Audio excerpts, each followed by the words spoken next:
Hey guys, welcome to the Diamond District. This is my third time trying to shoot this video. I keep kind of going back and forth on what I really want to talk about, probably because I'm exhausted.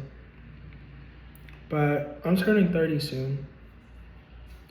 And this moment of turning 30 when I was 20 was this like finish line checkpoint kind of situation of like, if I didn't accomplish certain things, or if I weren't in a certain place, or I looked a certain way, whatever the case may be, whatever type of external goals that I had, if I didn't have those things when I was 30, then I would see myself as a failure. And as I'm approaching the days for it, all of those emotions and all of those feelings are kind of just looming over me. And in reality, turning 30 or reaching that point in your life is really like a milestone, because if you are able to take everything that you've learned from the past 10 years to now and crystallize them and really act on each thing every single day, your life is going to improve dramatically. Just really taking everything you possibly can from those moments. I think for me, and one of the reasons why making these videos are very challenging for me is because it's like a visual accountability or a visual journey of me not being where I want to be and me trying to get there. And the scary thing about trying is that trying is this suspended state of something between action and inaction. That's the scariest thing about trying. Whenever I meet people that say they're trying to do something, those are people that typically never do it. They never do it because trying is the state of not doing. That's such a crazy and heavy thing, because I'm sure people typically say the word trying in so many different ways, so casually, but they don't really understand what that means. Trying is really running in place. And I almost feel like for the past 9, almost 10 years, I've done a lot of running in place. And what kind of makes it a lot heavier is that, I was very well versed in these things at 20, 21, 22, but I was still very immature. And, at 29, looking back at it, looking at now, I can see some red flags of like why my behavior was the way it was. The first thing was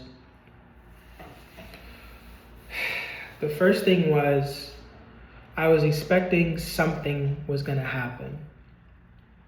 That was probably like one of the biggest mental mistakes that I had.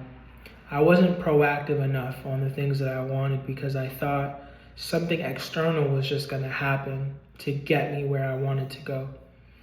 It's something similar to the somebody's gonna save me mentality, but more like I would be discovered because I think I was trying to be like some kind of fashion model. I know this grizzly face right now doesn't look like it, but I'm actually quite handsome when I take care of myself. But I expected somebody to like find me or get discovered or something like that. I just expected something that I would do or did would just be found, and a person would come and change my life and give me opportunities and doors would open. So I was really expectant of like my blessings and everything that I wanted in life to come to me. And I didn't do anything proactive to go to it. And once I kind of hit my mid-20s and COVID happened, it just totally shifted the trajectory and my perspective on so many things that, in a way, it over-humbled me. Like, I'm still dealing with the trauma of like not being able to work and not taking care of things and all this other shit that I feel like as a man, when you're put in that position of not being able to take care of your loved ones and not being able to provide for yourself, it's a really, really tough thing. So with all these different periods of time, just like this one period of like a lot of knowing, but a lot of immaturity, and then this other period of it didn't matter what I knew. I was just so depressed and I had no faith, and I just really wanted something to happen in both situations, you know? In both situations, whether I was at my happiest and flyest or at my lowest and bummiest, I expected something outside of myself to happen. Like somebody was going to save me. And that right there is probably one of the more pivotal things that really stopped me from growing. So I guess this is really what the video is about more than anything. It's just like this idea of like somebody's gonna save you. No one's gonna save you, bro. And there's so many videos like it out there, and I always wondered like why. And it's because everybody has to actually come to that realization, like everything is on you. Your entire life is on you. Every single thing is on you. Even the things that you didn't choose. The mistakes that you're dealing with that you didn't make. It's you, it's on you. You're accountable for it. You're accountable for it because it's up to you how you're gonna respond to those situations.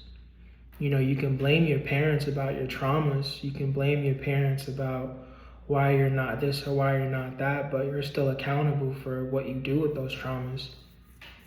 Because there's people out there who are so trauma-ridden that they could barely sleep, but they're running like $2 billion companies, but this other person is unable to go into a coffee shop to order a cup of coffee because of the same traumas. You know, it's always going to be on you. No one's going to come and save you. You are your own superhero.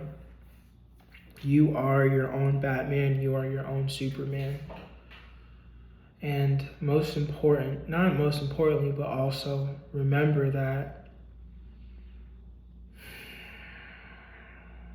the more difficult situations that you actually face,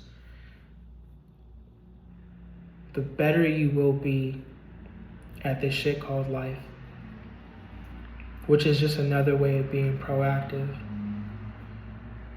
which is another way of showing up for yourself. So be proactive, show up for yourself, and I promise you the way you interact with life will change. The results that you see in life will change. And you start to feel like you can do anything. You know, a lot of times when people are not able to see like dieting and stuff like that or money management, it's just because they feel like they're powerless. They can't do it. They can't figure it out. Belief plays a large part in that because most people believe that the things that other people have, successful people have specifically, they'll never have it because, you know, it's not for them. And not for nothing, like that was another belief that I definitely had, and I think I'm still fighting it sometimes. Like when I think of certain programs or money schemes or stuff like drop shipping and shit like that, like I be thinking like, yeah, that'll work for that person, but it's not gonna work for me. Ultimately, like when it comes to finding ways to make money, you really do have to pick the things that you feel like is most suited for you. But just pick something. Everything works. That's the sad part. You think that these different things don't work until you meet someone who it worked for. And you think like, damn, what did that guy do? What did that guy do that I didn't do? Like, well, he actually stuck with it and he did everything he was supposed to do, which is really just like the details of almost every single story in almost every single field. People who get like really extraordinary results, they do extraordinary things, sure, but the basis of like a lot of that stuff is they did everything they were supposed to do. So be proactive and do everything you're supposed to do, and I'm very certain that your life will never be the same.